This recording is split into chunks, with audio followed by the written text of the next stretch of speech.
오늘 뭐 하품에 대해서 이야기해 달라는데 하품이 왜 나올까? 여러분 하품이 제일 많이 오는 시기가 언제냐면 여러분도 잘 아시다시피 요즘 같은 봄철이죠, 그죠? 봄철에 하품이 잘 많이 나와요. 다를 때보다, 그죠? 예. 하품은 간단하게 이야기해 드릴게요. 우리 뇌가 산소가 부족할 때 하품을 하는 겁니다. 그럼 산소가 부족한 상황이 어떤 것이냐 하면은 우리 뇌로 피가 충분히 안 올라갔을 적에.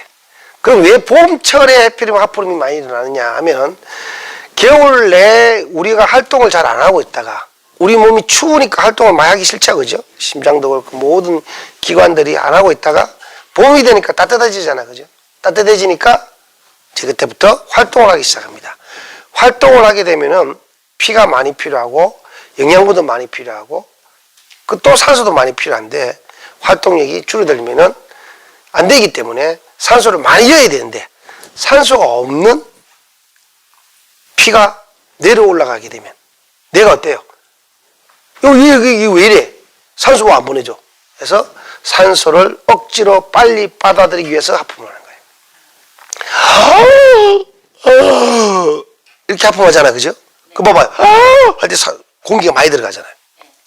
이렇게 여러분은 숨을 쉴 적에 공기를 많이 들이쉬는 줄 아는데 사실은 작은 양의 공기를 들이쉽니다. 그리고 여러분이 들이쉬는 공기 중에 산소는 그렇게 많지 않아요. 대략 한 25% 정도의 산소를 한 공기 안에. 그럼 나머지 70%는 뭐냐? 질소입니다. 질소. 공기 중에 산소가 많은 게 아니고 질소가 제일 많아요. 질소가 70%고 산소는 대략 한 25% 정도. 근데 이렇게 밀폐된 공간에서 오래 있으면요, 산소가 15% 정도까지 떨어집니다. 그래서 사람이 많이 밀폐된 공간에서 오랫동안 있으면은 하품이 또 나와요. 바로 이 산소 때문입니다. 그럼 이 산소가 어떤 사람 하품 안 하던데? 물론 하품을 잘하는 사람도 있고, 예. 하품을 자주 하는 사람은 산소가 자주 부족하다는 말이죠. 그럼 산소를 받아들이는 기능이 떨어진 경우, 즉 폐의 기능이 떨어진 경우에는 산소 호흡을 잘 못하기 때문에 하품을 자주 하게 됩니다.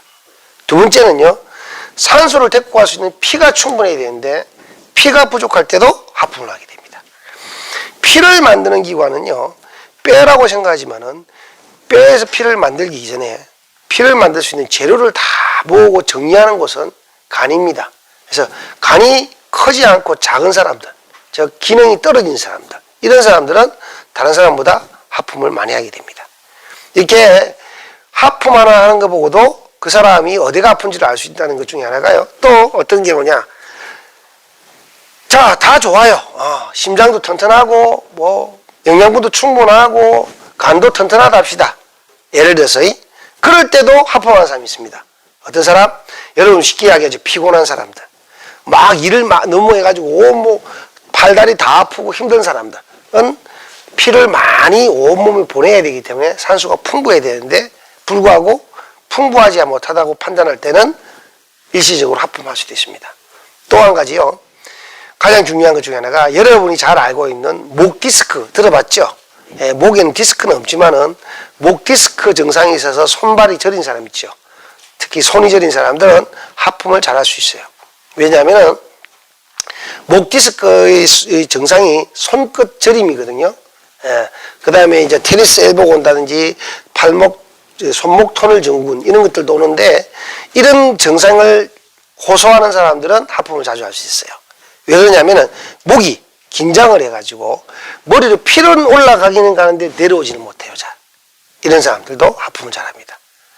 이러면 피와 관계되죠. 그래서 피와 관계되는 것 중에 가장 또 큰 기관이 하나 있는데 그게 뭐냐 하면은 여러분도 잘 알고 있는 신장 콩팥이라는 곳이.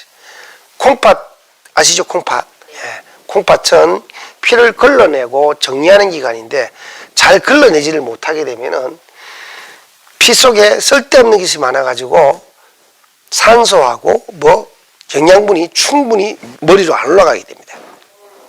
올라간 피에 이런 것들이 충분히 있어야 되는데 잊지 못하게 되니까 하품을 또 자주 하게 됩니다. 그래서 여러분 신장 콩팥이 나빠진 사람들이나 갑자기 급격히 나빠진 사람들, 간이 급격히 나빠진 사람들, 이런 사람들은 피 속에 산소가 풍부하지 못하잖아요. 폐암 같은 게도 똑같아요. 이래 되면 어떻게 되냐? 얼굴이 까맣게 변합니다. 갑자기 저 사람 얼굴이 왜 까매졌지? 저 사람 왜 얼굴이 새까매졌지? 햇볕에 나가지도 않았는데? 왜 그렇지? 그럴 때는요, 머리로 피가 많이 올라갔는데, 올라갔던 피가 영양이 충분하지 못하기 때문에 잘 안 내려오고 정체를 시키면서 피부의 혈관이 확장이 되어서 피부 색깔이, 피가 많은 피부 색깔이 되면은 색깔이 점점 까맣게 변합니다. 그리고 여러분도 잘 알다시피 저 하품 또 많이 나는 사람이 어땠냐면 입술이 새카매진 사람 있죠. 청띠가 청색깔 띈다. 이런 사람들은 피가 극도로 부족한 사람들이거든요. 그럼 뇌로 더 많이 보내요. 그러면 입술이 색깔이 까맣게 돼요. 까맣게 되면 돼요. 좀 있다가 돌아가십니다. 얼마 안 있다가 가시는데 뇌로 피가 많이 몰리면은 결과가 좋은 결과가 나타나야 되는데 아닙니다.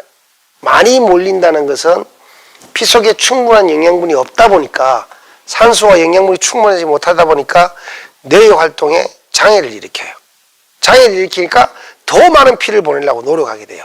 그래서 중풍, 즉 뇌출혈이나 또는 뇌경색, 혈관 막힘 이런 증상이 쉽게 나타날 수 있기 때문에 항상 목의 건강은 정말 중요해요. 목이 혹시 만지보고 아픈 데 있으면은 만지가 아픈 데 있으면 무조건 고쳐야 돼요. 이게 목은 하루아침에 또 바로 잡히고 바로 좋아지지도 않아요. 시간이 좀 걸리니까 당장 사라졌다고 집에 가서 이제 더 이상 목은 치료 안 해도 되겠다 하지 마시고 열심히 하셔야 돼요. 목은 머리를 붙들고 있는 기관이고요. 우리 뇌가 건강하지 않으면요, 우리 몸은요 어떻게 할 수가 없어요.